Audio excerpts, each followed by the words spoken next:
நமசிவாயம். இந்த ஜூன் 29 பௌர்ணமி வருது இல்லையா, ரொம்ப ரொம்ப முக்கியமான பௌர்ணமி, ஜேஷ்டி என்று சொல்லக்கூடியது.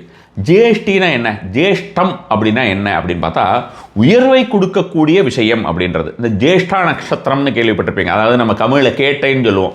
அந்த கேட்டை நட்சத்திரம், அந்த ஜேஷ்டி என்கிற தினம் தான் வருஷத்தில் மாதமே நமக்கு வந்து ஜேஷ்டா நட்சத்திரம், அதாவது கேட்ட நட்சத்திரம் வந்துட போகுது. ஆனால் அதை வந்து இந்த பர்டிகுலர் தினத்திலே இருக்கக்கூடிய பௌர்ணமியில் தான், இந்த மாதத்திலே இருக்கக்கூடிய பௌர்ணமியிலே தான் உங்களுக்கு வந்து பார்த்திங்கன்னா ஆணி பௌர்ணமியில் தான் வரக்கூடிய ஜேஷ்டா நட்சத்திரத்தை தான் நம்ம வந்து ஜேஷ்டின்னு சொல்கிறோம். இந்த நாள் இந்திரனுக்கு மிக மிக பிரீதியான நாள். இதில் இன்னொரு விஷயமும் தெரிஞ்சுக்கோங்க, இந்த ஒரு நாள் உயர்வை கொடுக்கக்கூடிய நாள்னு சொல்லியிருக்காங்களா. இந்த ஒரு நாளை பொறுத்த வரைக்கும் நாம் அதாவது தானங்கள் செய்தால் நல்ல பலன், கிரகண காலத்தோட பலன்னு சொல்லுவோம்ல, அது மாதிரி தானங்கள் செய்தால் நல்ல பலன், மந்திரங்கள் சொன்னால் அதிக பலன், ஏதாவது நம்ம வந்து ஹோமங்கள் மாதிரியான செஞ்சால் நல்ல பலன், மேனிஃபெஸ்டேஷன் ஏதாவது பண்ணோன்னா அது மாதிரி பண்ணோன்னா நல்ல பலன், எது செஞ்சாலுமே நல்ல பலன். தெய்வம் அப்படின்ற மாதிரியான விஷயத்தோட கனெக்டாக இருந்ததுன்னா அதுக்கு உண்டான பலன் வந்து தர்மம், தெய்வம் இந்த மாதிரியான விஷயங்களோடலாம் கனெக்டாக இருந்ததுன்னா அதுக்கு அதிகமான ஒரு பலன் கிடைக்கும்னு வச்சுக்கோங்களேன். என்ன செஞ்சாலும்னா கெட்டது செஞ்சாலும் அதிக பலனானா அப்படி கிடையாது, நல்லது செய்தால் மட்டும்தான். ஸோ அப்போ இந்த நல்லது செய்கிறது அப்படின்ற மாதிரியான விஷயத்தை பொறுத்த வரைக்கும் நம்ம கேட்ட உடனே கொடுப்பவர் யார் அப்படின்னு பார்த்தோம்னா நமக்கு இந்திரன் அப்படின்னு இந்த கலிகாலத்தில் சொல்லியிருக்கிறோம். அவருக்கு வந்து பொட்டு வைக்கக்கூடிய முறையெல்லாம் கூட நான் சொல்லியிருக்கேன்.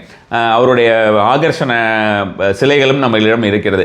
அவருக்கு வந்து பொட்டு வச்சால் என்னென்ன மாதிரியான பலன் கிடைக்கும் அப்படின்றதுக்கு தனியாக ஒரு வீடியோவே போட்டிருக்கேன்னு வச்சுக்கோங்களேன். இந்த ஒரு இந்திர ஹோமத்திலே நம்ம வந்து இந்த 29 செய்யக்கூடிய இந்திர ஹோமம் நம்மளுடைய சென்டரில் செய்ய போகிறது.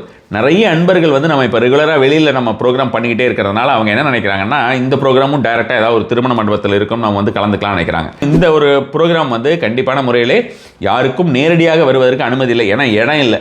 ஸோ அதனால் நம்மளுடைய ருத்ரபரிகார் ரக்ஷா சென்டரில் தான் நடக்கவிருக்கிறது. சங்கல்பம் வந்து எல்லாரும் சங்கல்பம் செய்து கொள்ளலாம். எல்லாருக்கும் வந்து பிரேஸ்லெட், அதாவது பார்த்தோம்னா இந்திரன் வெல்த் பிரேஸ்லெட் அப்படின்னு பணத்தை சுவீகரிக்கக்கூடியவர் இந்திரன் யார் உங்களுக்கு வந்து பார்த்தீங்கன்னா குருவுடைய அதிபதி. அதே போல் வந்து பார்த்தோம்னா நம்மளுடைய இந்த ஜேஷ்டா நட்சத்திரம்னு சொல்கிறோமே, கேட்ட நட்சத்திரத்துக்கு அதிபதி யாருன்னா அவர் இந்திரன் தான்.